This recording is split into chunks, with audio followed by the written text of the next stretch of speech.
নমস্কার ফ্রেন্ড, সবাই কেমন আছো? আশা করছি ভালো আছো সবাই। আজ আমি একটা রেসিপি নিয়ে এলাম। এটা হচ্ছে ব্রোকলিটা আমি কেটে ধুয়ে রেডি করে রেখে দিয়েছি। আর এখানে কিছুটা মটরশুঁটি নিয়েছি, একটা আলু নিয়েছি, আর এখানে নিয়েছি একটা টমেটো, পেঁয়াজ কুচি একটা, আর 2-4 কোয়া রসুন কুচি করে রেখে দিয়েছি, আর একটু কাঁচা লঙ্কা চিড়ে নিয়েছি।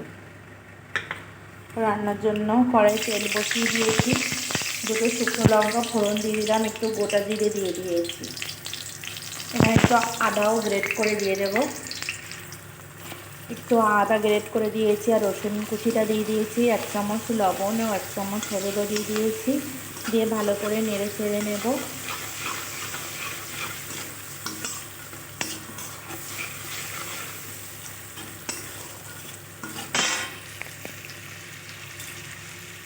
আর এখানে এই যে কোচানো পেঁয়াজ, টমেটো আর কাঁচা লঙ্কাটাও দিয়ে দিলাম।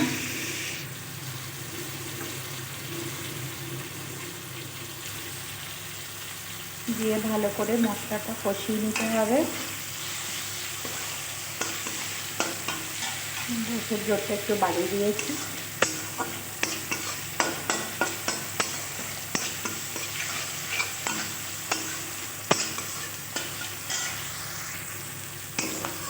মশলাটা আমার ভালো করে কষানো হয়ে গিয়েছে। মশলা থেকে তারপর তেলটাও ছেড়ে দিয়েছে। এখানে টুকরো করে রাখা আলুটা দিয়ে দেবো, দিয়ে একটু কষিয়ে নেব।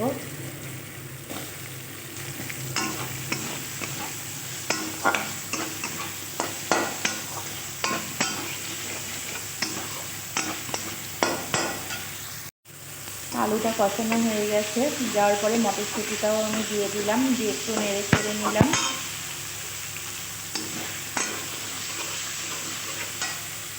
এবার ব্রোকলিটাও আমি দিয়ে দেবো।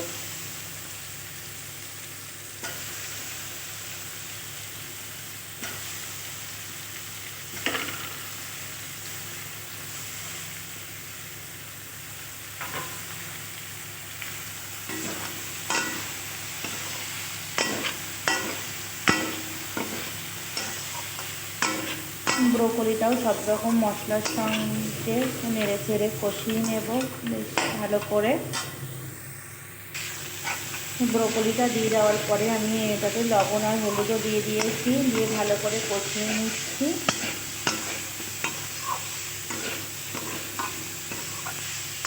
আর একটু কষাবো, কষিয়ে এর ভেতরে একটু জল দিয়ে ঢাকা দিয়ে রেখে দেবো কিছুক্ষণের জন্য।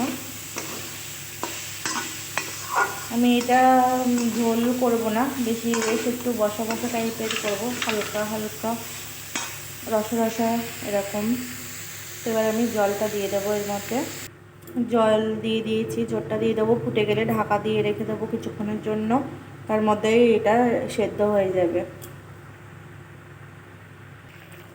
এই যে তরকারিটা ফুটছে, এবার ঢাকাটা দিয়ে রাখবো।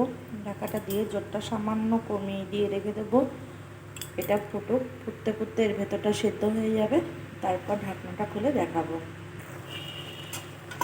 ঢাকনাটা খুলে দেখলাম, খুলে দিয়েছি, দেখি যে সেদ্ধ হয়ে এসছে প্রায়। আলুটা সেদ্ধ হয়ে গেছে, ব্রোকলিটাও সেদ্ধ হয়ে গেছে। ডাটিটা একটু সামান্য শক্ত ভাব আছে, কিন্তু কোনো ব্যাপার নেই, এক্ষুনি সেদ্ধ হয়ে যাবে।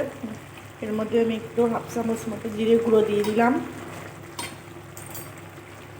এটা ভালো করে নেড়ে চেড়ে মিশিয়ে দেবো। জোরটা দেওয়াই থাকবে, জোরটা আমি কমিয়ে দেবো না, এভাবে ঝোলটা শুকিয়ে আসবে।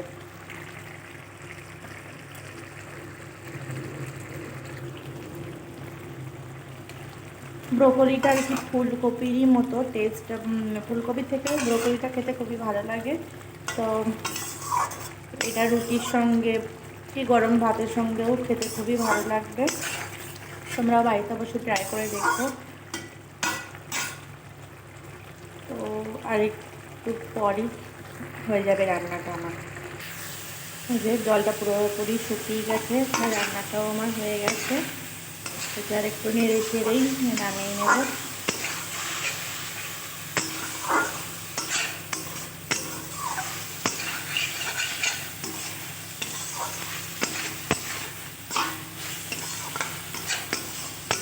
এবার আমি একটা পাত্রে নামিয়ে সনদ দেখা কেমন হয়েছে আমার রেসিপিটা। এই যে আমি একটা বাটিতে নামিয়ে নিয়েছি। আমার এই রেসিপিটা যদি তোমাদের ভালো লেগে থাকে তো অবশ্যই একটা লাইক করো আর কমেন্ট করো। আর যারা আমার এই চ্যানেলটাতে নতুন আছো তারা প্লিজ চ্যানেলটাকে একটু সাবস্ক্রাইব করে দিয়ে পাশে থেকো। এই রেসিপিটা খেতে খুবই ভালো লাগে, তোমরাও বাড়িতে অবশ্যই ট্রাই করো। আজকের মতো আমার এই ভিডিওটা এই পর্যন্ত। তো সবাই ভালো থেকো, বাই।